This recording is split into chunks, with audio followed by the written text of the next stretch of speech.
to 80% of undecided voters. And even on election day itself, there are still undecided voters, and they know who they are, and they're using these techniques to influence them. Again, without a monitoring system, you don't know any of this, nothing, especially those targeted messages on their homepage. You don't know anything that they're doing. We're also looking at the recommendations that they make on YouTube tells the same story. But what's interesting here is that people are not aware that 70% of the videos people watch on YouTube, this is according to Google itself and outside researchers too, but Google has admitted that 70% of the content people watch on YouTube has been recommended by their algorithm. For children, it's 80 to 90%. Why is that? Well, partly because if you don't pick something, they automatically play the up next video. So they are determining most of the content around the world that people are watching on YouTube. And guess what, Mr. Kennedy? They're slaughtering you on YouTube as well. Again, no monitoring systems in place. You don't know anything that they're doing. These people, by the way, are very determined. Google more than the other companies, because Google has a very, very strong progressive left culture.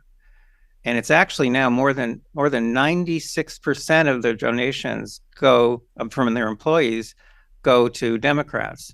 Now, I lean that way myself, so I should be applauding them, but I don't, because I love this country and I love the system of government that was put in place by our founding fathers more than I love any particular party or candidate.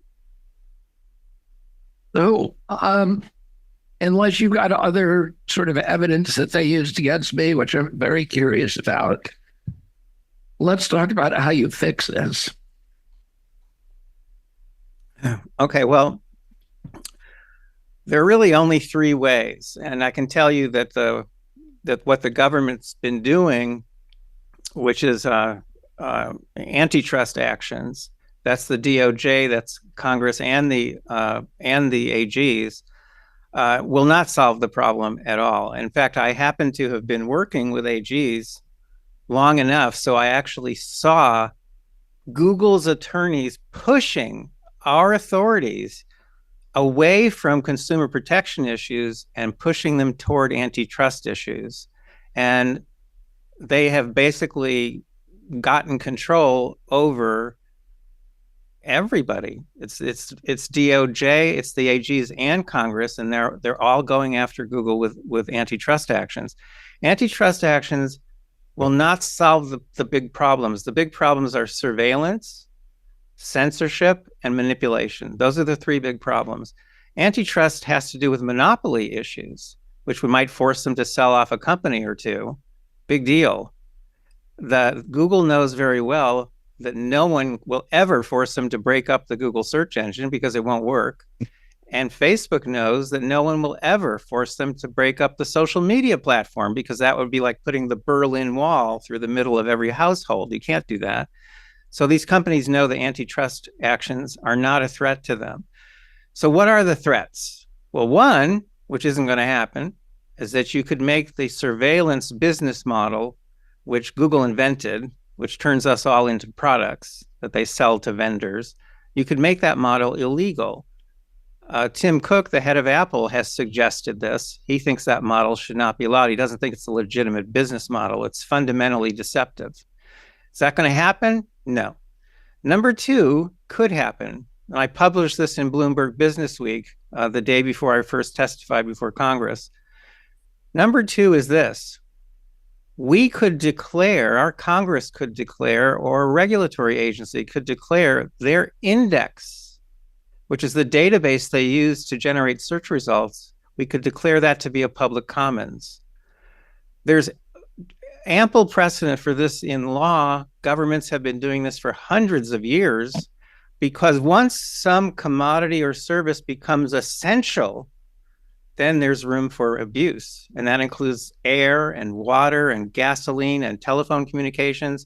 Once it becomes essential, the government at some point always steps in and either takes charge or regulates.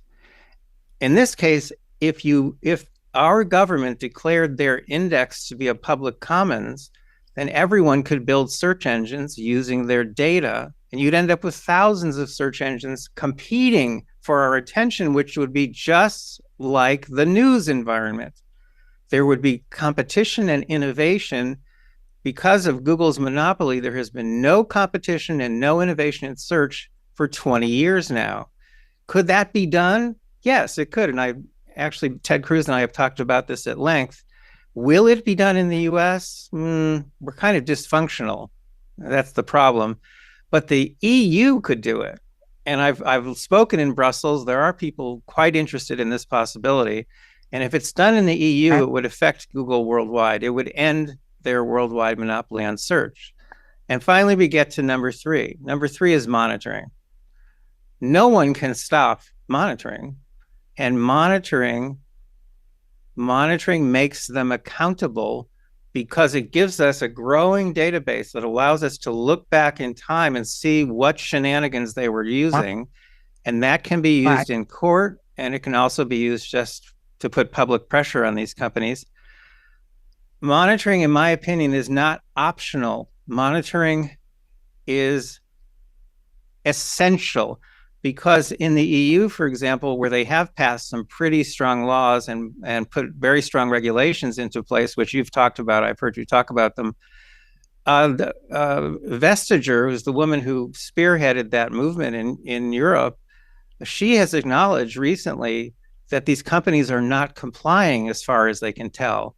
The fact is, unless you have monitoring systems in place, you can't measure compliance. You don't know if there's compliance without monitoring. You must have monitoring in place. You must capture all that ephemeral content and analyze it rapidly. So those are the three solutions. The one that I've been working on, and we've spent $7 million building this nationwide system, obviously is the third one, which is monitoring. And it's powerful. I can tell you that a couple days after the November 2020 election, I sent a lot of our data to Senator Cruz's office. And on November 5th, 2020, Cruz and two other senators sent a very threatening letter to Sundar Pichai, the CEO of Google, saying, you testified under oath that you don't interfere with elections. How do you explain Epstein's data? And then it's a 2-page letter summarizing our findings in 2020. In that election, by the way, Google shifted more than 6 million votes to Joe Biden. So, Pichai did not reply right away, but on that same day, they turned off all of their manipulations in Georgia, which was gearing up for 2 Senate runoff elections in January. How do we know that? Because we had more than 1,000 observers. We call them field agents. We had more than 1,000 observers throughout Georgia. We were monitoring big tech content through the computers of more than 1,000 people in Georgia.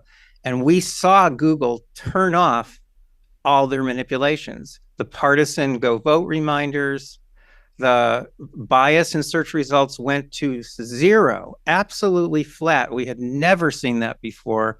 They literally just pulled out from Georgia.